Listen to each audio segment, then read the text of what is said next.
নমস্কার। গ্রীষ্মকাল মানেই কিন্তু নানা রকম শারীরিক অস্বস্তি, আর তার মধ্যে একটা বেশ কমন কিন্তু বেশ ঝামেলার সমস্যা হলো ইউরিন ইনফেকশন, মানে ইউটিআই। ঠিক বলেছেন। বিশেষ করে মহিলাদের মধ্যে এটা একটু বেশিই দেখা যায়। আর গরম পড়লেই যেন এর প্রকোপটা বেড়ে যায়। একদম। তো আজ আমরা একটু গভীরে গিয়ে দেখব, হাতে থাকা তথ্যগুলো ঘেঁটে, যে এই ইউটিআই আসলে কি, কেন গরমকালে বাড়ে, আর লক্ষণগুলোই বা কি। আর সবচেয়ে জরুরি হলো কিভাবে এটা থেকে বাঁচা যায়, প্রতিরোধের উপায়গুলো কি কি। ঠিক, চলুন তাহলে শুরু করা যাক। প্রথমেই যদি বলি ইউটিআই মানে কি, সোজা কথা এটা হলো মূত্রনালীর সংক্রমণ, মানে ব্যাকটেরিয়া ঢুকে পড়ে আর কি। হ্যাঁ, সাধারণত ব্যাকটেরিয়া। আর এর কিছু চেনা লক্ষণ আছে তো? হ্যাঁ, যেমন ধরুন বারবার প্রস্রাব পাওয়া, প্রস্রাব করার সময় জ্বালা বা ব্যথা হওয়া। উফ, খুবই অস্বস্তিকর। বটেই। আমার ধরুন প্রস্রাবের রংটা কেমন ঘোলাটে হয়ে যাওয়া বা একটা বাজে গন্ধ আসা, তলপেটেও ব্যথা হতে পারে। কিন্তু আসল প্রশ্নটা হলো, গরমকাল এলেই কেন এর এত বাড়বাড়ন্ত? এই পয়েন্টটাই কিন্তু বিভিন্ন তথ্যে খুব গুরুত্ব দিয়ে বলা হয়েছে। দেখুন, গরমকালে ইউটিআই বাড়ার কয়েকটা মূল কারণ আছে। প্রথম আর সবচেয়ে জরুরি হলো ডিহাইড্রেশন। মানে জল কম খাওয়া। হ্যাঁ, জল কম খাওয়া তো বটেই, আবার গরমে আমরা ঘামিও তো প্রচুর। শরীর থেকে জল বেরিয়ে যায়, কিন্তু সেই পরিমাণে জল যদি পান না করা হয় তাহলেই শরীর ডিহাইড্রেটেড হয়ে যায়। আচ্ছা। আর এর ফলে প্রস্রাবটা ঘন হয়ে যায়। তাতে মূত্রাশয়ে ইরিটেশন হতে পারে, আর ব্যাকটেরিয়াগুলোকেও শরীর ঠিকমতো বের করে দিতে পারে না। তার মানে জল কম খাওয়ার সাথে সাথে ঘামের মাধ্যমে জল বেরিয়ে যাওয়া, দুটোই ফ্যাক্টর। আচ্ছা, রিপোর্টে কি অন্য কারণের কথাও বলা আছে? হ্যাঁ, অবশ্যই। দ্বিতীয় কারণটা হলো গরম আর ওই যে স্যাঁতস্যাঁতে আবহাওয়া। এই আবহাওয়াটা শরীরের গোপনাঙ্গের আশপাশে ব্যাকটেরিয়ার বেড়ে ওঠার জন্য খুব সুবিধেজনক। বিশেষ করে কোলাই নামের যে ব্যাকটেরিয়া, বেশিরভাগ ইউটিআই তো ওটার কারণেই হয়। ও আচ্ছা। তো পরিচ্ছন্নতার একটু অভাব হলে বা ধরুন বেশিক্ষণ ভেজা জামাকাপড় পরে থাকলে ঝুঁকিটা বেড়ে যায়। বোঝা গেল। আর কিছু?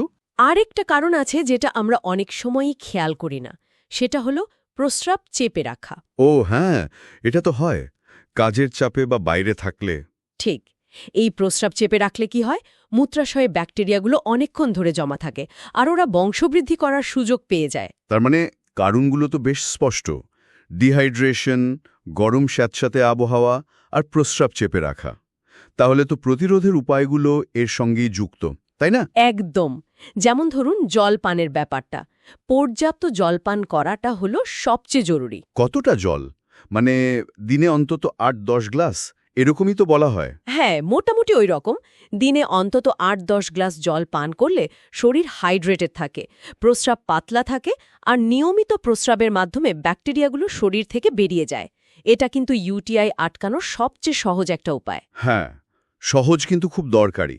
আর প্রস্রাব চেপে না রাখার কথাও বললেন। হ্যাঁ, প্রস্রাবের বেয়ে গেলে বেশিক্ষণ চেপে না রেখে বাথরুমে যাওয়াটা খুব দরকারি। আচ্ছা, আর পরিচ্ছন্নতার ব্যাপারটা, মানে পার্সোনাল হাইজিন, ওখানে কি বিশেষ কিছু মনে রাখার আছে?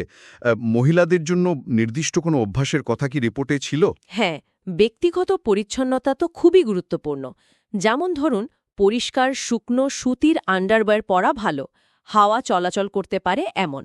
আচ্ছা। আর মহিলাদের ক্ষেত্রে টয়লেট ব্যবহারের পর পরিষ্কার করার সময় খেয়াল রাখতে হবে যেন মোছার দিকটা সামনে থেকে পেছনে হয়, পেছন থেকে সামনে নয়। ও, এইটা খুব জরুরি পয়েন্ট। হ্যাঁ, কারণ এতে মলদার অঞ্চলের ব্যাকটেরিয়া মূত্রনালীর দিকে আসার ঝুঁকিটা কমে যায়।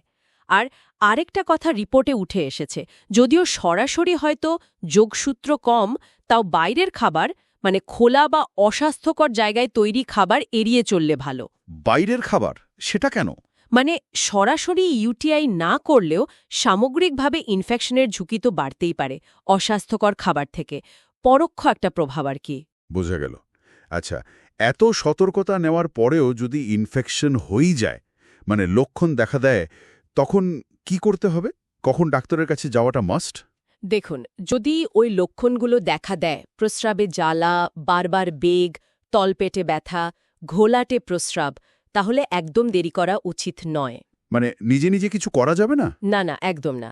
নিজে নিজে অ্যান্টিবায়োটিক খাওয়া বা ঘরোয়া টোটকা দিয়ে ফেলে রাখা এগুলো খুবই ঝুঁকিপূর্ণ। সোজা ডাক্তারের কাছে যেতে হবে। ডাক্তারবাবু প্রয়োজন বুঝলে ইউরিন টেস্ট মানে কালচার টেস্ট করতে দেবেন। আচ্ছা। তাতে বোঝা যাবে কোন ব্যাকটেরিয়া সংক্রমণ হয়েছে আর সেই অনুযায়ী সঠিক অ্যান্টিবায়োটিকটা দেওয়া যাবে। আর যদি অবহেলা করা হয়, মানে যদি কেউ ভাবে একটু জ্বালা করছে ঠিক হয়ে যাবে? সেটাই সবচেয়ে ভয়ের। অবহেলা করলে এই ইনফেকশনটা কিন্তু কিডনি পর্যন্ত পৌঁছে যেতে পারে। বলেন কি, কিডনি পর্যন্ত? হ্যাঁ, একে বলে পাইলোনেফ্রাইটিস। আর এটা কিডনির কিন্তু মারাত্মক ক্ষতি করতে পারে, এমনকি পার্মানেন্ট ড্যামেজও। তাই উপসর্গ দেখা দিলে সঙ্গে সঙ্গে চিকিৎসা শুরু করাটা ভীষণ জরুরি। এটা তো সত্যি ভাবার বিষয়। আচ্ছা, ছোটদেরও তো ইউটিআই হয় শুনেছি। তাদের ক্ষেত্রে লক্ষণগুলো কি বড়দের মতোই? না, ছোটদের ক্ষেত্রে লক্ষণগুলো একটু অন্যরকম হতে পারে। বাবা মায়েদের একটু খেয়াল রাখতে হবে। যেমন ধরুন, বাচ্চার হয়তো কারণ ছাড়াই জ্বর আসছে, খুব খিটখিট করছে, খেতে চাইছে না, বমি করছে। ও। বা ধরুন প্রস্রাব করার সময় কাঁদছে, অথবা ওর ডাইপার থেকে একটা অন্যরকম গন্ধ আসছে। এগুলো কিন্তু ইউটিআইয়ের লক্ষণ হতে পারে। ছোটরা তো বলতে পারে না, তাই এইগুলো দেখলে ডাক্তারের পরামর্শ নিতে হবে। এটা জানা খুব জরুরি ছিল। তাহলে আজকের আলোচনা থেকে আমরা মোটামুটি কয়েকটা জরুরি বিষয় বুঝলাম। গরমকালে ইউটিআই এড়াতে হলে প্রচুর জল খেতে হবে, পরিষ্কার পরিচ্ছন্ন থাকতে হবে, প্রস্রাব চেপে রাখা চলবে না। একদম। আর কোনো রকম লক্ষণ দেখা দিলে সেটাকে সামান্য ভেবে উড়িয়ে না দিয়ে সঙ্গে সঙ্গে ডাক্তারের কাছে যেতে হবে। ঠিক। মনে রাখতে হবে, ইউটিআই খুব সাধারণ সমস্যা হলেও অবহেলা করলে এটা কিডনির মতো জরুরি অঙ্গের ক্ষতি করে দিতে পারে। তাই গরমকালে সুস্থ থাকতে এই ব্যাপারে একটু সচেতন থাকাটা খুব দরকার। নিশ্চয়ই। সব শেষে একটা কথা ভাবার জন্য রেখে যাই, কেমন? যে দেখুন, জল পান করা বা পরিষ্কার থাকা এগুলো কত সাধারণ দৈনন্দিন অভ্যাস, তাই না? অথচ এই সাধারণ অভ্যাসগুলোই আমাদের একটা বেশ গুরুতর সম্ভাব্য স্বাস্থ্য সমস্যা থেকে কত সহজে বাঁচিয়ে দিতে পারে। একটু সচেতনতাই কিন্তু অনেক বড় পার্থক্য গড়ে দেয়।